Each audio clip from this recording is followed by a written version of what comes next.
Magandang araw mga kakusina. Maraming salamat sa pagtangkilik ninyo sa ating YouTube channel. Ang gagawin natin ngayon ay another lumang recipe na tinatawag nilang burong asan. Alam ba ninyo kung saan nanggaling ang burong asan? Ito ay nauna muna, dito nanggaling ang ating pindang, the tocino. Noong unang panahon, ang ginagawa nilang tocino, may kanin din. But later, inalis na nila yon. Tapos, pindang ang tawag doon. Tapos later, naging tocino ang tinatawag nila because of Pampanga's best. Mga ingredients natin para sa ating buro, isda, tilapiyang isda, kanin, at saka asin.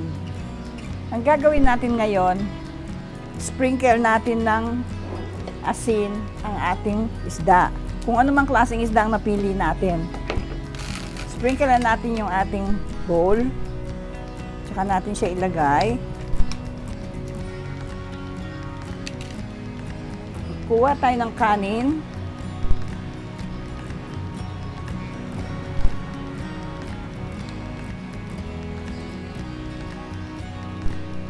Kung minsan mainit na kanin o kaya yung parang malambot na pagkaluto, yung parang lugaw.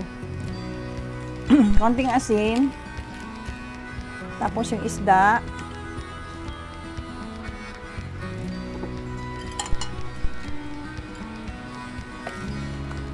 Press natin siya.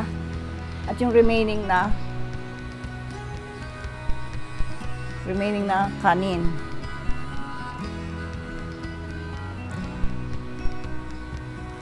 Asin pa.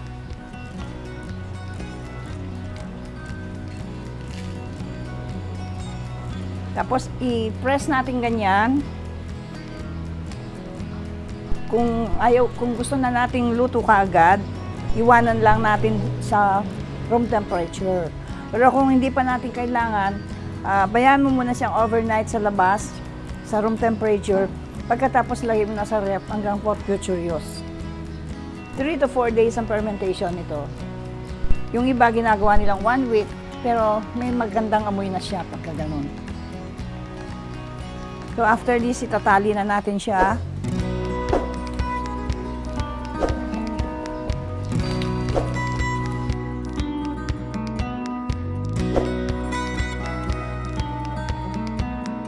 Ito na po ang ating buro na ferment natin sa 4 na araw, no? 4 days ago.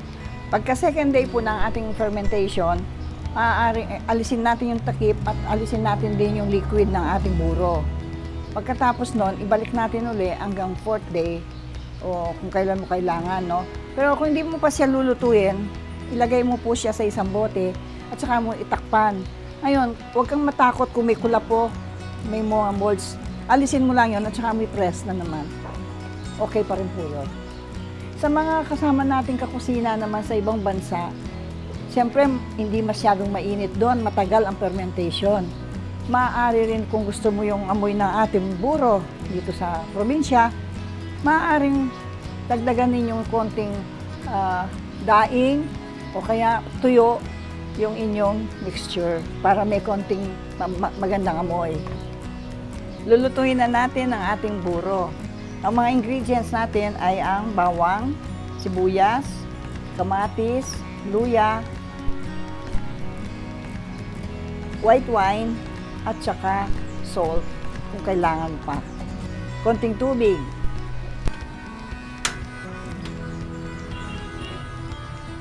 Ang ating buro, kung gusto mo siyang masarap, huwag mong igigisa ng once, twice, but 3 times po. No?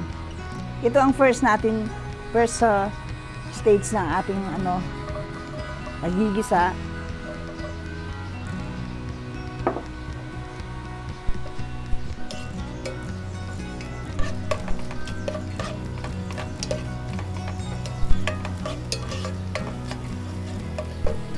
Sibuyas,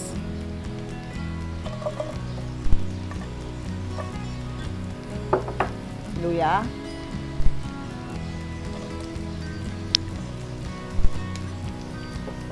kamatis,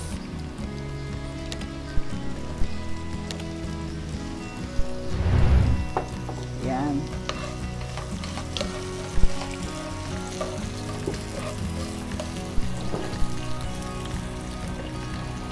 Buksan na po natin ang ating buro.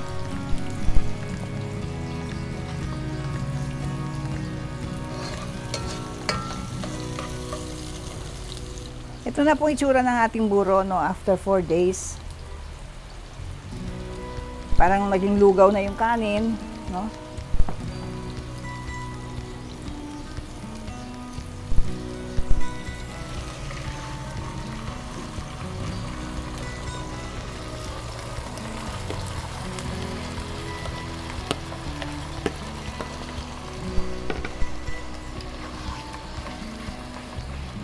Huwag po kayong matakot o magano kung medyo may amoy ang inyong ginigisa.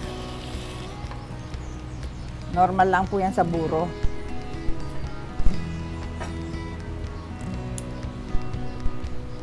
Pabayaan lang po natin siyang kumulo ng kumulo hanggang madurog ang ating isda.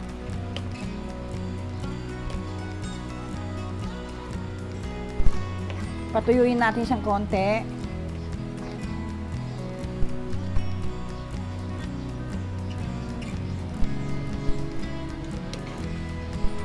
Ang iba, nilalagyan na nila ng tubig sa stage na ito. Pero tayo, hindi pa. Mamayang konti.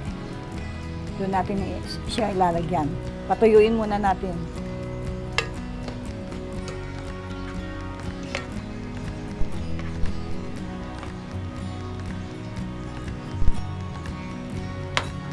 Ito po, kumukulo na siya.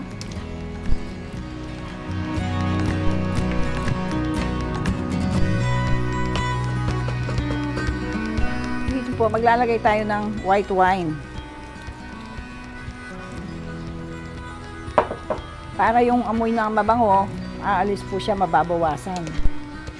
Any white wine po pwede siya.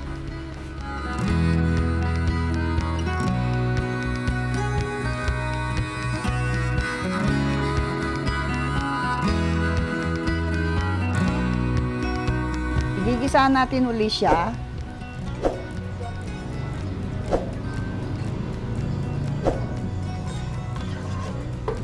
Same din po yung bawang, sibuyas, luya, kamatis.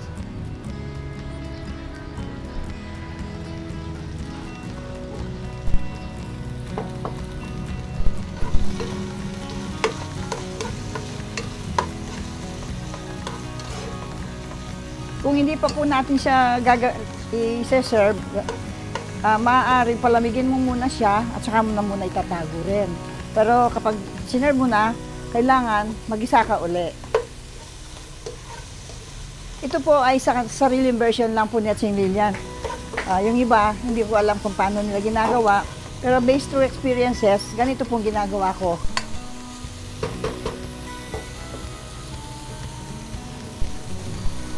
Bubuhos ko na ang ating buro.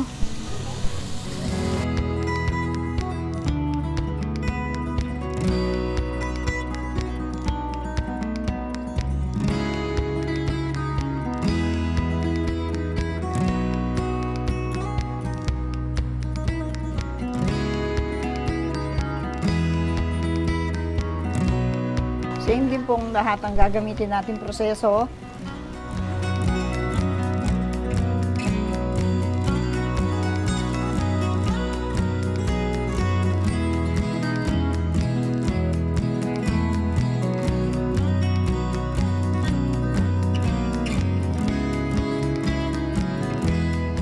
Lagyan natin ng white wine.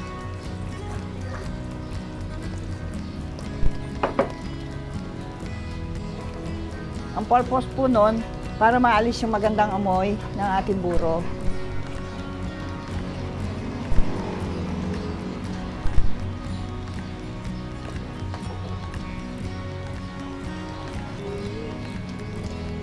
Tumang ko lang po.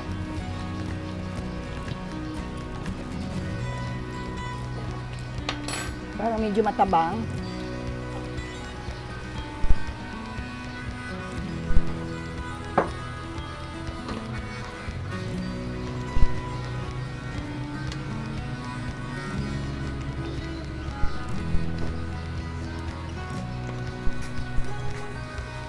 Ayun, kung ayaw na ninyong maggisa-gisa uli, pag ganito na isang stage, lagay na ninyo yung remaining pa na ingredients. Yun ang pinaka-last po. No? Ang ka-third po nating paggigisa, maglalagay din tayo ng mantika. Tapos kukunin lang po natin yung gusto lang natin gamitin. No? Yung gagamitin lang natin sa buro. Yung bawang natin, medyo sunugin na natin ng konti.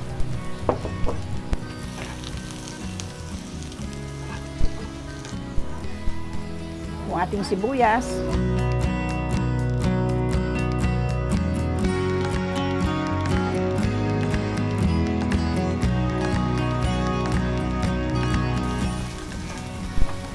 Kamatis.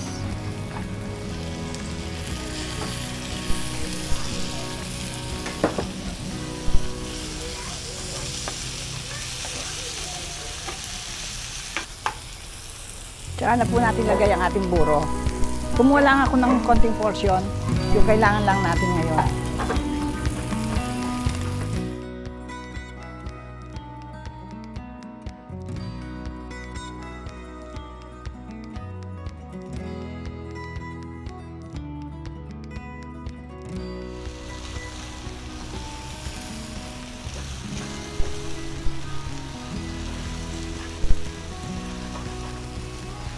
Lagyan na naman natin ng konting gin.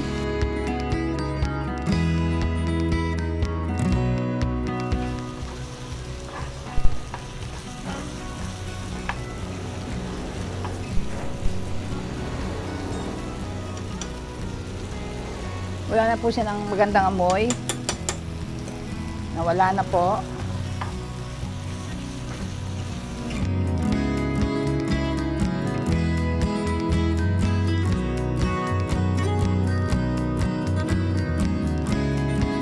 Ito na mga kakusina ang ating buro. Iba na ang amoy, mabango na at masarap pa. Bagay ito sa mga piniritong isda, inihaw na isda, gulay, boiled na gulay, fresh dahon ng ampalaya, at iba pang mga gulay-gulay na walang sangkap. Boiled lang siya. Patayin ko na at ilalagay ko na dito sa ating container.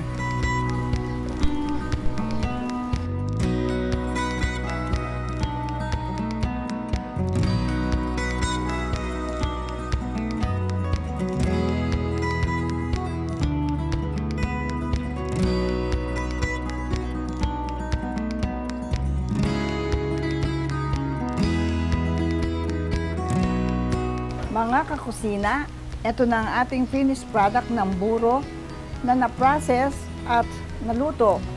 From my kitchen to yours.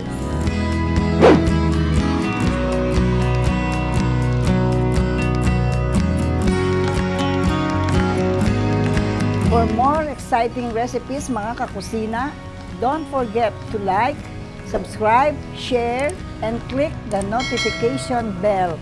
Thank you!